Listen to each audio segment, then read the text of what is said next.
Bonjour à tous, bienvenue dans cette nouvelle vidéo sur ma chaîne YouTube et on se retrouve aujourd'hui pour faire le bilan. Je vous avais dit que je ne ferai pas de review hebdomadaire de Frenchy Shore, mais j'avais bien l'intention, en fin de saison, de revenir sur l'intégralité de ce que j'avais vu pour savoir si ce que j'avais dit lors de la première review, la review des 2 premiers épisodes, allait se confirmer ou pas, est-ce qu'on allait passer un excellent moment. Et la question même d'ailleurs, est-ce que j'allais continuer jusqu'au bout? Le fait que cette vidéo existe prouve que je suis allé jusqu'au bout, puisque j'ai regardé l'intégralité des 10 épisodes diffusés sur MTV ou Paramount+. Je vais le dire sans détour pour le dire, ça a été un programme sur lequel j'ai énormément ri cette année. Vraiment, mais qu'est-ce que j'ai pu rire! Ça a été génial, c'était hyper trash, hyper trash. Alors c'est un programme qui a vraiment fait beaucoup parler, comme aucun programme de télé-réalité de ces dernières années, où Auriel a même été invité sur des plateaux de télévision, pas uniquement Touche pas à mon poste, parce qu'on va se mentir sur Touche pas à mon poste, ils invitent tout et n'importe quoi, ils invitent même des gens qui vendent l'eau de leur bain, si vous voyez ce que je veux dire. Non, ils ont les candidats, ou en tout cas Auriel pour être précis, a été invité sur des plateaux de Canal, de C'est à vous, etc. Bref, voilà, il y a vraiment eu beaucoup de médiatisation sur ces candidats. Je crois qu'ils sont télévisés sur France 5, enfin bref, pas mal de choses. Et donc, c'est un programme qui a vraiment fait beaucoup parler, même dans les sphères politiques, c'est dire le buzz qu'a provoqué le programme et à quel point ils ont véritablement fait parler. Alors, qu'est-ce qu'on en a pensé? Déjà, bon, c'est une saison qui a duré 10 épisodes, avec 2 épisodes diffusés le premier soir. Et moi, personnellement, je trouve que ça a été plutôt une très grande réussite. Ça a été, alors, le but du programme, je le rappelle, hein, c'est vraiment un programme de divertissement pur. Il n'y a absolument aucun enjeu. Alors là, ils leur ont donné parfois du travail, etc. Mais ils n'ont pas du tout essayé de le faire correctement, etc. Enfin, vraiment, tout est fait pour se marrer, pour rire avec eux, rire d'eux également. Et il n'y a pas d'enjeu supplémentaire. Il n'y a pas la vocation de raconter quelque chose, de machin, etc. Non. Non, absolument pas, c'est juste de prendre son pied, de s'amuser, de kiffer, de se marrer, etc. Et je trouve que la mission a été plus qu'accomplie. Il y a eu du clash aussi pour ceux qui aiment ça, pas beaucoup, je trouve par rapport à d'autres émissions de télé-réalité que moi j'avais regardé où il y en avait énormément, etc. Il y en a eu quand même un peu, parce que bon, il y a des histoires d'amour, des conneries, etc.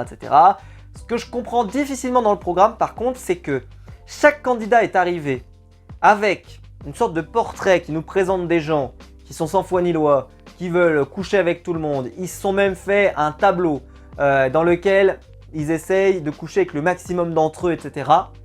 Et en même temps, ce jeu-là se confronte à que parfois ils se sont reprochés de ne pas être fidèles, d'aller papillonner, d'aller voir une autre fille en boîte de nuit, un autre garçon en boîte de nuit, blablabla. Bref, de ne pas être exclusif totalement, alors que tout ce qu'ils disaient dans leur portrait était de dire je papillonne, je vais aller voir partout, moi je suis une tigresse, je vais aller voir machin, etc. Bref, on comprend pas. Enfin, j'ai eu du mal à comprendre parce que ça soit Auriel, que ça soit Cara, que ça soit Tristan, surtout Tristan, Melvin, etc. Il y en a eu plein, Théo, Julie, bref, ils étaient tous comme ça dans leur portrait, tous. Je dirais que la seule qui était pas trop comme ça, c'était Pépita, et ça s'est plutôt confirmé, mais le reste, tous. Et pourtant, ils se reprochaient, voilà, ah t'as fait ça, t'as fait ci, t'as fait ça. Je pense qu'ils se sont fait prendre parfois un peu à leur propre jeu, un peu au piège, notamment Tristan et Julie, on l'a vu dans le programme. Mais c'est vrai que ça fait un peu bizarre, parce que pour moi, vraiment, ils étaient là pour s'éclater et pour s'amuser. Il n'y avait pas vocation à se trouver une copine ou une femme pour la vie.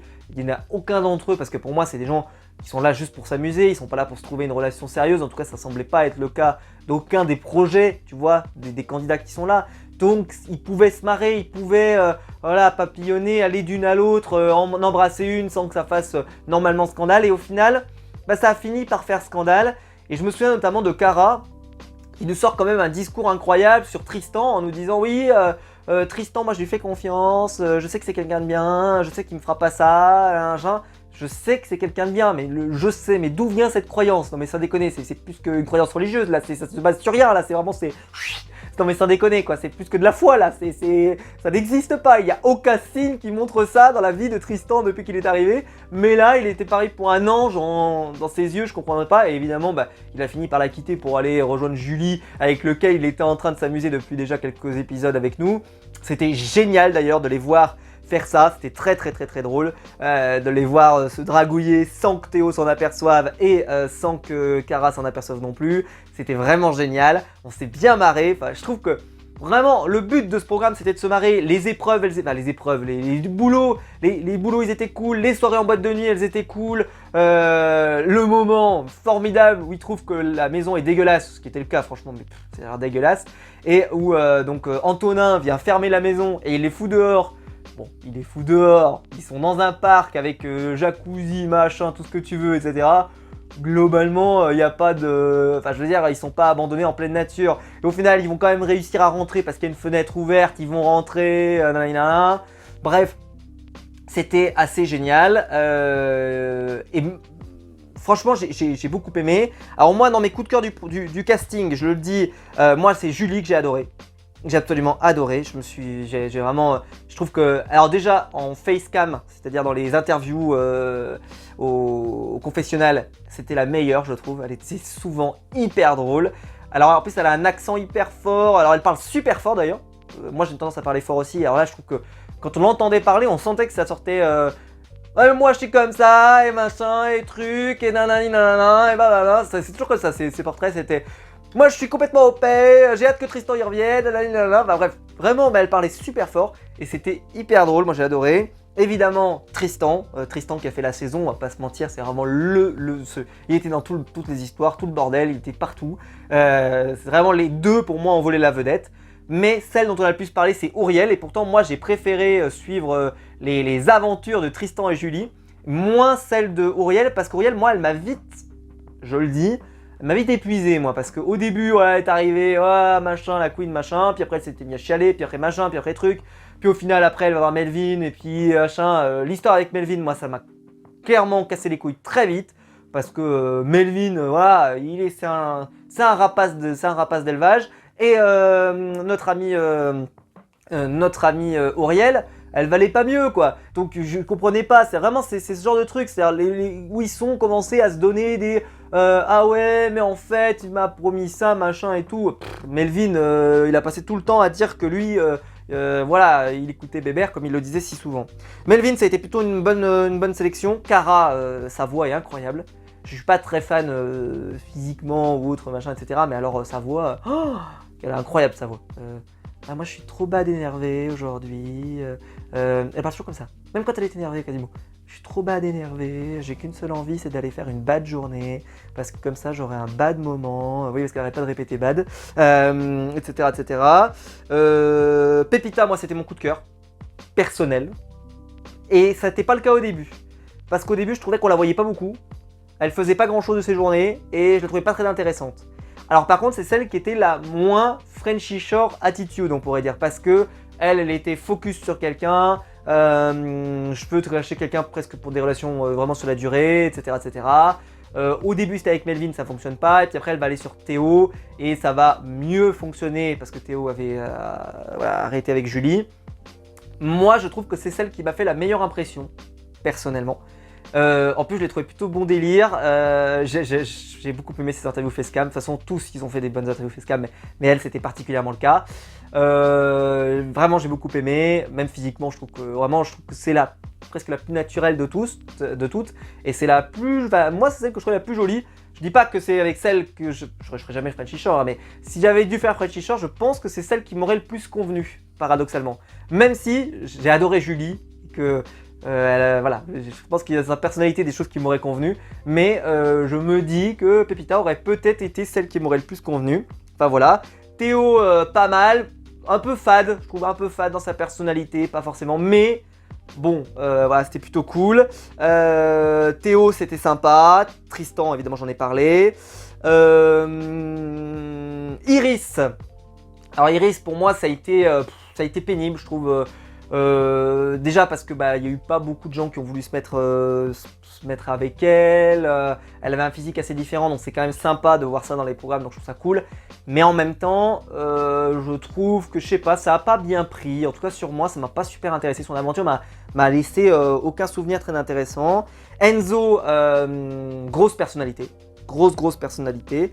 Perso, moi j'ai passé un excellent moment à le voir tout simplement et vraiment j'ai adoré quoi, c'était super et puis voilà, vraiment il a été excellent, un peu dans les histoires, sans être une caricature de l'homosexuel, je sais, il faut pas dire ça, etc. Mais malgré tout, souvent quand vous avez des caricatures, enfin, des homosexuels dans certains programmes, parfois ils sont vraiment des caricatures, alors c'est pas forcément grave, c'est juste que là, honnêtement, c'était pas le cas. Là, c'était pas le cas, je trouve, en tout cas perso, je trouve que c'était pas le cas. Alors il y a eu beaucoup de polémiques, des polémiques évidemment sur la nudité, il y a eu beaucoup de nudité, sauf que c'était quand même flouté, mais il y avait de la nudité, des actes sexuels floutés également, ou suggérés, ou montrés plus ou moins, etc. etc. Mais quand même c'était assez explicite, même très explicite, pardon. Ils ont fait un plan à 4 dans le dernier épisode, incroyable, le truc avec la scène de Pepita qui tape à la vitre. Qu'est-ce que vous faites bon, on est en train voilà, on est en train de faire du jardinage. Ouais, on jardine de la pelouse, etc. C'est formidable. Enfin bref. Et voilà, c'était super, j'espère que je les ai tous bien cités. Ah, j'ai pas cité Nico, pardon. Nicolas, qui lui m'a fatigué assez vite. Hyper pumped up et tout, et puis en fait, au final, je trouve qu'il racontait pas grand chose, et honnêtement, voilà. Moi, ça m'a pas emballé plus que ça. Voilà, j'ai pas kiffé. Voilà, pardon, je revenais sur ce que je disais. Il y a eu pas mal de polémiques, notamment sur la séquence qui a fait beaucoup parler, avec Melvin qui est en train de participer à un jeu dans lequel il doit embrasser des gens et reconnaître qu'il embrasse. Il dit qu'il veut pas embrasser un garçon et un garçon l'embrasse. C'est donc une agression sexuelle, etc. Blablabla. Et donc on se retrouve dans une configuration où il va péter un câble, il va s'énerver. C'est avec notamment d'ailleurs notre ami Nico qui va provoquer ce problème. Nico va s'excuser par la suite, etc. Bon, ça a fait beaucoup parler, parce que c'est une agression à la télé quand même. Malgré tout, c'est un jeu dans lequel ils vont tellement dans le trash, ou ils vont tellement dans l'émission, dans le trash et tout, que presque ça paraissait pas si grave que ça, quoi, tu vois, dans l'idée. Et en même temps, t'aurais pas aimé qu'on te le fasse, t'aurais pas aimé, voilà. Surtout qu'il a été très clair au début, etc. Et je trouve que c'était pas cool. Moi, je suis assez d'accord que c'est pas normal, et voilà, machin. Mais ils sont dans le jeu, en fait. Dans le jeu, vraiment, ils se sont amusés du A à Z. Et je trouve que d'ailleurs, l'esprit d'amusement a été gardé jusqu'au bout et que globalement, ils ont, même s'il y avait des petits clashs, des machins, des trucs, ils ont gardé ce côté divertissement qui a marché. Beaucoup d'histoires d'amour, beaucoup. Moi, celle que j'ai préféré suivre, c'est celle de Julie et Tristan. Pourtant, c'est celle qui a le moins duré, qui a été plus sur la fin. Et voilà. Julie et Théo, moi j'étais hyper fan, mais parce que Julie était extrêmement drôle en interview. Allez Théo, on va passer la seconde parce que là ça va pas possible, etc. Enfin, de toute façon j'adore ces interviews. Tristan et Cara, c'était très bien, sans être fabuleux, mais c'était très bien, on s'est bien marré à les suivre. Je dirais que Melvin et Auriel, ça... Voilà, c'était sympathique mais sans plus. Qu'est-ce qu'on a eu d'autre ? Pepita avec Théo, moi j'ai bien aimé parce que j'ai bien aimé Pepita personnellement, c'est mes goûts. Et alors qu'est-ce qu'on peut tirer comme bilan ? Bon, le bilan déjà c'est que ça ringardise, je trouve, de façon assez extraordinaire tous les programmes de télé-réalité qui existent. Voilà, ça les ringardise quasiment tous. Là ils vont relancer Star Academy, moi je pense que Star Academy ça va paraître fade. Alors évidemment ça ne s'intéresse pas au même public, Star Academy c'est tout public, ça c'était moins de 18 ans. Pas moins de 16, hein, moins de 18. Les derniers épisodes étaient moins de 18. Mais voilà, d'ailleurs ça répond à la question. Oui, mais alors si des enfants tombent dessus, des enfants n'ont pas à tomber sur un programme de moins de 18 ans. Point. Comme ils n'ont pas à tomber sur des films X, comme ils n'ont pas à tomber sur des films d'horreur et des slashers, je ne mettrai pas mes enfants devant Saw. Non, désolé, si vous avez 15 ans, vous ne regardez pas Saw. Enfin, si vous avez 10 ans, vous ne regardez pas Saw, c'est normal. Si vous avez 8 ans, vous ne regardez pas Saw, c'est normal. Et vous ne regardez pas de films pour adultes non plus, et vous ne regardez pas Frenchy Shore. Il y a des programmes pour tout âge, et ça c'est un programme pour des gens qui sont des adultes comme nous, qui sont capables de voir que ce sont des gens qui s'amusent, qui sont contents de s'amuser, etc. S'il faut à chaque fois qu'en fait... Alors, ce qu'on a dit, c'est que vu que c'est pas du cinéma et que c'est la télé-réalité, c'est plus dangereux. Mais c'est dangereux que dalle, la situation fait qu'ils les mettent dans une situation où vraiment il y a des jeux, des machins, des trucs, des conneries, dans lequel ils vont déraper, dans lequel ils font des boîtes de nuit, dans lequel machin, ça se produirait pas dans la vraie vie de toute façon, c'est pas comme ça, etc. Et donc en vrai, et personne n'agit comme ça. Là, c'est vraiment pour être, voilà, ils se marrent quoi, c'est tout. Faut le prendre comme ça, faut arrêter d'en faire un enjeu de société, comme j'ai vu, voilà. J'en ai même parlé sur une vidéo de la chaîne. Je trouve que ce programme, il a été hyper bien construit, ça a été génial. Casting 5 étoiles, je sais pas où ils les ont trouvé, mais c'est pareil, je disais ça, mais je sais pas où ils les ont trouvés parce que c'est assez extraordinaire. Je trouve que le casting était quasiment parfait, sauf peut-être 2-3 qui étaient un peu en dessous, mais le reste était vraiment excellent. Je sais pas s'il y aura d'autres saisons de Frenchy Shore, peut-être, en tout cas on peut l'espérer pour eux parce que vraiment... Après la question, c'est que je me suis dit, c'est que le risque de refaire une saison de Frenchy Shore, mais de reprendre les mêmes, c'est que ça va donner comme dans Les Anges, comme dans Les Marseillais, etc. C'est-à-dire des gens qui reviennent, qui ont l'ascendant par rapport aux autres, etc. Les autres n'arrivent pas à s'intégrer, etc., etc. Ils ont tellement fait une masterclass sur ce casting-là que tu te dis que faire une saison où, en tout cas, moi j'aimerais bien quand même au moins qu'ils reprennent, c'est sûr, Auriel, je pense Tristan c'est sûr, Julie c'est sûr, Cara c'est quasi sûr aussi, Melvin c'est sûr, Pépita et Théo moi j'aimerais bien, et peut-être juste Théo. Pépita, je ne sais pas si elle est vraiment dans l'esprit du programme. Enzo, on pourrait presque s'en passer, même si je pense qu'il y a quand même un intérêt. Enzo, c'est plutôt cool. Iris, on pourrait carrément s'en passer. Et Nicolas, lui, par contre, on pouvait s'en passer sans aucun problème. En gros, pour en enlever deux, si je parle de ma postulat, Iris et Nicolas, et le reste, on garde tout. À voir, parce que peut-être qu'ils vont les garder tous ensemble, et que ça va être plaisant aussi de les revoir chaque année, etc. À voir, parce qu'après, ça risque de tourner en rond, ça risque d'être pénible. Et moins fun. Là justement c'était des gens qui avaient jamais fait de télé, donc ils étaient frais dans une émission qui était elle-même une nouveauté. Est-ce que ça serait pas mieux de repartir avec un casting de zéro, c'est-à-dire en reprendre zéro, ou limite en reprendre un en guest, c'est-à-dire qu'un qui revient mais à l'épisode 5 ou 6, etc. Voilà, à voir comment ils vont tourner ça, mais perso, j'ai hâte de voir un peu s'ils vont refaire, et s'ils vont en refaire. Mais en tout cas, moi j'ai passé un excellent moment devant le programme, je me suis marré, les jeux étaient top, les soirées elles étaient cool, vraiment c'était super de les voir. Et puis ils avaient des personnalités qui étaient vraiment des caricatures, qui étaient très drôles, on pouvait se moquer d'eux sans avoir à se dire oh là là, machin et tout. Non, au contraire, on pouvait y aller franchement, vraiment une super réussite. Bravo, bravo, bravo, bravo, parce que c'était parfait de A à Z pour moi, pour ma part. Par rapport en tout cas à ce que la promesse a été plus que tenue. C'était vraiment très très drôle. Voilà.